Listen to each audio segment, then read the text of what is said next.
चलिए आइडेंटिटी से क्वेश्चन है समझते हैं। आइडेंटिटी में अधिकतर बच्चे इसलिए परेशान होते हैं कि क्वेश्चन देख कर ये नहीं पता चलता है कि करना क्या है। तो अब जैसे यहाँ सामने ही क्वेश्चन दिखाई दे रहा है कि कॉस है साइन है, कॉस है साइन है। आप क्या कर सकते हैं, तो एक तो मेथड हुआ कि एलसीएम ले सकते हैं। वो सबसे नॉर्मल हो गया कि एलसीएम लेकर हम लोग इसको आगे बढ़ा दिए, यहाँ से आगे कर दिया। दूसरा तरीका यह है कि अगर हम थोड़ा सा दिमाग लगा दें तो 1 + कॉस, अगर 1 - कॉस से मल्टीप्लाई डिवाइड कर दे तो साइन में बदल जाएगा। यहाँ 1 - कॉस है, इसको 1 + कॉस से मल्टीप्लाई डिवाइड कर देंगे, यहाँ भी साइन में बदल जाएगा। ये थोड़ा अगर दिमाग लगा दिए तब। और अगर आप इतना नहीं भी करते हैं तो आप सिंपली एलसीएम ले सकते हैं। अगर एलसीएम लिया तो एलसीएम में आपको क्या मिलेगा, तो यहाँ से मिल जाएगा साइन है बाई 1 + कॉस है प्लस 1 + कॉस है बाई साइन है। अभी तो जो क्वेश्चन है उसको लिख लिए है ना, अगले स्टेप में एलसीएम ले लेंगे। यहाँ आपको मिल रहा है साइन है बाई 1 - कॉस है और माइनस 1 - कॉस है बाई साइन है। यहाँ से एलसीएम लिया जाएगा तो एलसीएम कितना रहेगा, तो दो डिफरेंट टर्म का एलसीएम उसका प्रोडक्ट होता है, जैसे साइन और 1 + कॉस, तो इसका एलसीएम आ जाएगा sine into 1 + cos. LCM product हो जाएगा किसका, तो जब टर्म्स डिफरेंट हो उसका। अभी हम ध्यान देंगे कि 1 + कॉस से 1 + कॉस से कैंसिल हो गया, साइन ए बच रहा है और साइन ए मल्टीप्लाई होगा साइन ए के साथ, तो मिल जाएगा आपको साइन स्क्वायर ए प्लस साइन ए से साइन ए कैंसिल। और यहाँ क्या बच गया, तो 1 + कॉस है और जो भी बच गया वो इसके साथ आ जाएगा, मल्टीप्लाई होगा, तो 1 + कॉस है 1 + कॉस के साथ मल्टीप्लाई होगा। मतलब कि सेम चीज़ दो बार मल्टीप्लाई हो और सेम चीज़ दो बार मल्टीप्लाई होने का मतलब स्क्वायर हो जाएगा। यानी कि हम लोग ये पूरा को सॉल्व करके इतना ला रहे हैं। अब इसको करली ब्रैकेट में पुट कर देंगे, फिर आगे बढ़ते हैं यहाँ से। तो ये मिलेगा आपको कितना, एलसीएम में आएगा 1 - कॉस है इंटू साइन है। ये जो सबसे नॉर्मल मेथड था वो लिए हैं कि सीधा एलसीएम लेकर बना रहे हैं, है ना, कोई चेंजिंग नहीं। 1 - कॉस से 1 - कॉस कैंसिल, साइन है और साइन है, तो मिलकर आ गया साइन स्क्वायर है माइनस साइन है से साइन है कैंसिल, यहाँ आ गया 1 - कॉस है, मल्टीप्लाई हो जाएगा 1 - कॉस ए के साथ, इसका होल स्क्वायर देगा।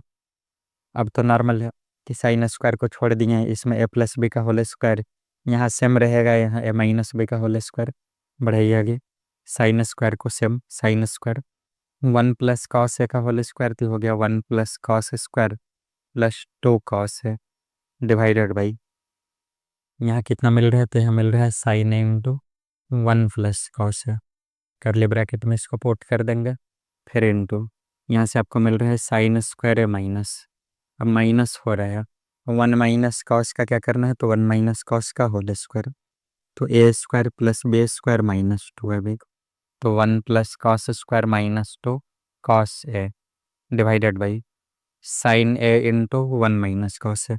डिनोमिनेटर को हम आगे पीछे अरेंज किए हैं, उससे कोई फर्क नहीं पड़ेगा क्योंकि मल्टीप्लिकेशन कम्यूटेटिव होता है, मल्टीप्लाई हम आगे पीछे कर सकते हैं।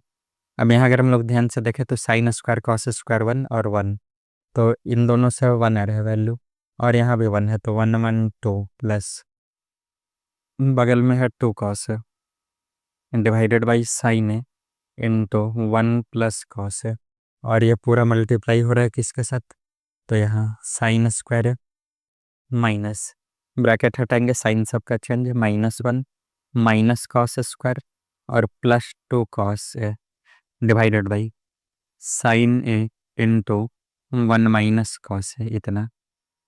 अब यहाँ 2 कॉमन ले लेते हैं, तो 2 कॉमन, तो 1 + cos A divided by sine A into 1 + cos A, 1 + cos से 1 + कॉस कैंसिल, और ये पूरा वैल्यू इंटू होगा साइन स्क्वायर ए -1 को हम लोग क्या लिख सकते हैं, तो अगर आपको याद है कि साइन स्क्वायर ए प्लस कॉस स्क्वायर ए 1 होता है, और हम लोग को चाहिए साइन स्क्वायर ए -1, तो साइन स्क्वायर ए को अपने साइड में छोड़ दी, 1 को लाकर माइनस कर दिए, तो ये इक्वल टू में मिलेगा -कॉस स्क्वायर ए, यानी कि ये दोनों को हटाकर और इसके जगह हम लोग लिख सकते हैं -कॉस स्क्वायर ए।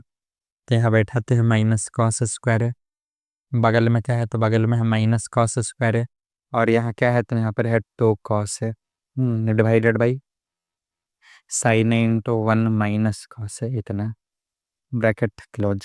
यहाँ तो बच रहा है सिर्फ 2/साइन है, तो 2/साइन है हम लोग को बदलना किस में, कॉसेक में ना, तो साइन को जब हम ऊपर ले जाएंगे यानी कि रेसिप्रोकल लेंगे, तो साइन का रेसिप्रोकल क्या होता है, कॉसेक, तो आगे आपका 2 कॉस सेक है, और अब यहाँ से वैल्यू जो भी है यहाँ पर बच रहा है, तो यहाँ 2 कॉस है और ये दोनों मिलकर आ जाएगा -2 कॉस स्क्वायर है। तो ये दोनों में हम लोग को कॉमन मिल रहा है, क्या कॉमन मिल रहा है? तो 2 कॉस या कॉमन मिल रहा है। समझना होगा कि यहाँ से मिल रहा है -2 कॉस स्क्वायर है, तो हम लोग इसको ऐसे लिख रहे हैं कि 2 कॉस है और -2 कॉस स्क्वायर है। और 2 कॉस से जब कॉमन ले लिए तो उसके जगह पर क्या बच गया 1, और माइनस यहाँ 2 कॉस स्क्वायर ए था, तो 2 तो बाहर आ गया, कॉस स्क्वायर था, एक कॉस भी बाहर आ गया, तो यहाँ बच गया एक कॉस है divided by sine into 1 minus cos है, ये भी खत्म। 2 और 2 मिलकर कितना आ गया? और 2 और 2 मिलकर 4 आ गया। कॉस बाई साइन को आप क्या लिखेंगे? तो कॉस बाई साइन आप कॉट लिखेंगे, और कॉस एक का सम कॉस एक, तो LHS से चले थे RHS मिल गया, इज इक्वल टू RHS। इस तरह से हम दिखा दिए कि दोनों क्या है, इक्वल है।